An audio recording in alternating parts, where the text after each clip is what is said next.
Hey there team, welcome back to the channel and welcome to my overview of Dawnfolk. So for those not across it, I do overviews on this channel. We just look at the first 2 hours of a game. It's a Steam refund window. Steam says you can make up your mind about a game in that time. I agree, and as a rule would say, generally speaking, you're not going to change your mind about how you feel about a game 20 hours in than how you felt 2 hours in. Short punchy video, broad strokes info, keep it around 10 minutes, and then you can make up your mind on your own. Okay, so this is one of those micro indie games, one-man band, oh, hey Scarlett, I really put my heart into it. I don't mean to be facetious, but that's actually, a little bit of inside baseball. People might be curious because I cover all sorts of stuff, and as popular as it is to bash the AAA industry for all the excess and problems that are very public and mainstream, it is kind of burning and falling apart, and I'm just using it as an example. People kind of have a glowing way of looking at the indie space, right? That it can do no fault or harm. And from my perspective, on my back end, where I get spammed by 1 million emails a day of one-man bands making their Godot engine game and trying to emotionally appeal to me. Oh, Scarlett, I put 5 years of work into this game, and somehow in their mind that makes it good, and what they really should have done is shown it to friends that will give them honest feedback instead of giving me a dog shit game. And it's countless how much this happens, and I don't even know if I'm allowed to say that because, again, everyone sort of feels that indies can do no harm. Don't freak out though, Dawnfolk's an exception. This is a good game, and if you're Darren Keller watching this, I probably gave you a scare, and I should have led harder with that. Dawnfolk's okay. No, Dawnfolk's really good, It's better than okay. I really like it. The reason I sort of open with that kind of mini rant is that he's done the same thing, the red flag thing. Hey, I'm the little guy that could. But I will say from his trailer on Steam, one of the things that actually made me pay attention, take notes if you're going to try and pitch me your indie game, fellow one-shotters, is that he said, this is a game I always wanted to make. This is exactly what I wanted. Like, his statement is less, feel sorry for me because of my tribulations, and more, I made the game I wanted, and I like it, and this is exactly what it is. He's kind of slapping his meat on the table and saying, let's bloody go. This game is it, and I like that. Live and die, hang your hat. And to his credit, I like it, right? It's doing some original stuff. There's some other stuff in there that's a bit, like mini games, but, not everything's always a hit. I like it. It's a sort of tile placement, colony builder type game. It's fairly light. I mean, casual is the term that gets used, but it's not without its complexity. And it kind of leverages its more accessible, casual nature. Like, you play it with thumbsticks, actually. Like, looking at this, you might think it's a mouse and keyboard game, but it recommended me on controller, and I totally agree. This was good, sort of just couching back, sitting back in my office chair on the thumbsticks.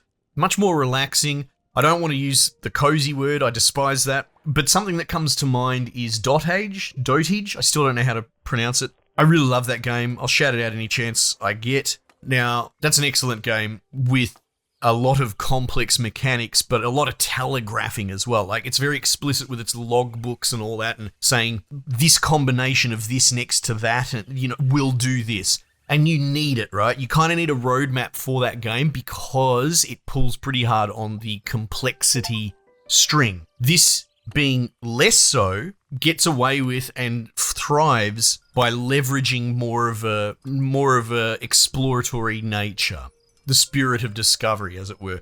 So it doesn't explicitly tell you what things do.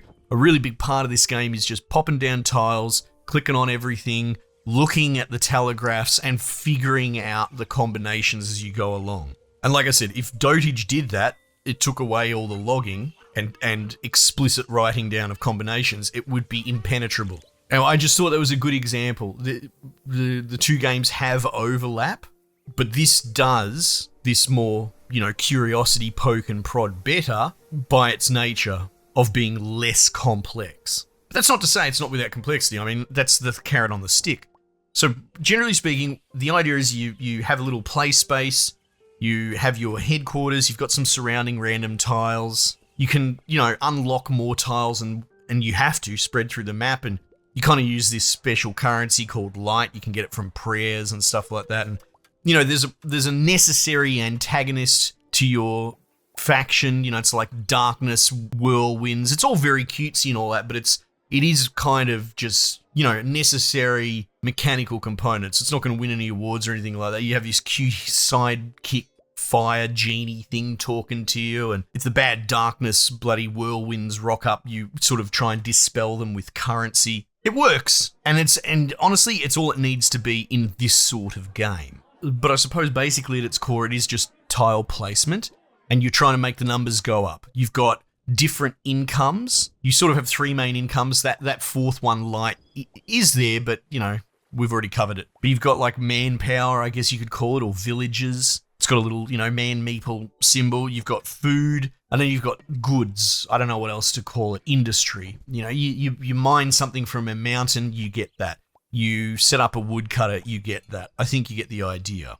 And generally speaking, you just start clicking around on different tiles, figuring out what everything does. A lot of them have little mini games on them, which are kind of basic. Like, they're cute at first blush, but they're not exactly challenging or hard. And there's an actual building you can upgrade into that plays the mini games for you, which to me, as a gamer, I look at that and go, yeah, your mini games are cute, but do you know that they're not that good? That's why you put a building in to skip them. I mean, that's probably my harshest criticism of it all. It's like the dev seems to know that his filler is filler, so here's a building you can build early on to get rid of the filler. But we'll put that to the side. The actual real core of it is clicking on tiles, building stuff. Essentially, you trade your resources that you've accrued to build. Maybe you want to build a tent on an open field. It'll cost whatever, some manpower and goods or something, maybe some food. And then once you put it down, it'll generate a passive income. It'll generate like 1 man per day. The turn-based, day-based, whatever you want to call it, way of this game is really unusual, but it works quite well. Again, in a more light, casual way, in that time keeps ticking along, so it is real time, but it's not moving super fast. And after a few ticks, a turn will tick over and you'll get said income. So if you built that tent I was talking about, it'll generate another dude and you'll have more of them. Number goes up. But what you can do is you can just hit like a bumper on your gamepad and instant go to the next day to generate those resources. So you kind of incentivized to do that, to grind away, but you don't really want to just abuse it because, again, these antagonistic sandstorm monster things will rock up, and it's one of those things you kind of want to get efficiency out of your day. So the loop becomes things like, well, I need 25 manpower to buy this building, and I'm only going at +1 per day, per turn, because of my tent. You don't really want to spam the button 25 times. You can if you want to, but that's just probably going to make the bad guys attack. Instead, what you want to do is start looking around for other options and combos. This adjacency combo interplay is actually the real heart of what makes this game cool. To, try and efficiently boost up your dude. So maybe you will buy more tents, or you'll place them more specifically. So that's where the adjacency comes into it. So you have a town hall that you start with. Let's say you built that hypothetical tent we talked about next to it, cardinally adjacent, north, south, east, west. Not only does it generate a man, you can also hover over it and then you'll see this little, I'm using my hands, but you'll see like a man animation going into the town center. It took me a little bit to realize that what's going on because, again, like I said, it's not explicit writing it down. It's more visual telegraphing.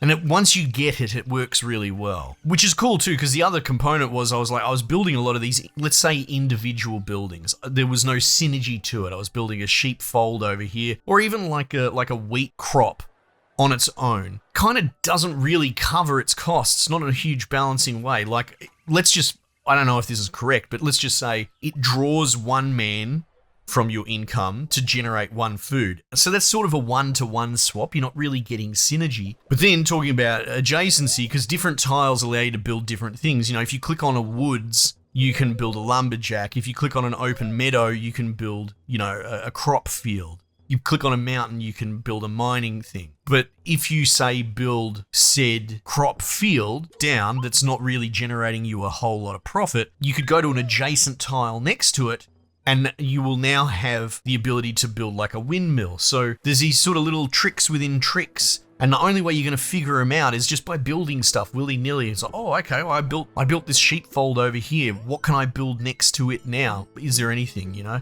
You get into things like desert tiles and that sort of stuff. You can build ziggurats and you know, that will then in turn potentially let you level it up some more, and you can irrigate desert tiles, or you can build like a caravan in the desert, and from there you can build kind of desert tents around it. So there's all these little tricks that you sort of figure out, and that's the fun of this game. And again, why I led so heavy with the dotage example, like I said, the games aren't one-to-one, the complexity is very different, but the idea of that's more about crunching, not quite spreadsheets, but explicit information of what upgrades do what, whereas this is more the spirit of poking and prodding and figuring out the combinations that way. So yeah, now you've got like this windmill and you can build wheat fields around it, and they will generate their base wheat, but they'll also generate extra wheat, and it will be telegraphed going into the windmill.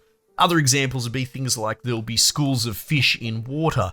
And you don't actually want to build the fisherman, the boat or whatever, on the fish school. You want to put it adjacent, and then you can kind of have multiple dudes tap the same fish school. So it's all about this kind of compounding synergy, and through that you sort of get technology. You can level up your main base, and that will give you this research resource that you can then spend to, you know, maybe level tents up into houses, or like I said, evolve a thing that lets you skip mini games. And through that process, as you get better buildings and you start to really understand what you can do with the land, and there's, you know, some terraforming to a point, you'll start bulldozing things and rebuilding it. So it really does, it rewards that kind of repurposing tiles as well. All in all, I think it's really good fun. And I know I put a little bit of a rant in there about the kind of state of the indie space that no one talks about, because no one wants their fees hurt. But I think in this particular context, it was worth pointing out that I kind of max respect, right? Because if your game was shit, Darren, I would have said so, for sure. But I do respect the backing yourself, for better or for worse. As opposed to this false belief that because someone put 5 years of their life into making a terrible game, that doesn't make the game any less terrible, and it certainly doesn't make me any more sympathetic. But anyway, Dawnfolk, very cool. If you do like those sort of games, you maybe want a lighter version of dotage, you found that overwhelming. I know I keep using it as an example, but even things like just general tile management and placement games like Dwarf Romantic and all that, those are kind of a thing unto themselves and a little bit more board gamey. This, I would say, has some overlap and some appeal there as well. So if you find those interesting, I think you'll find this also. Anyway, team, much as leave it there for the time being, and I'll catch you guys on the next one.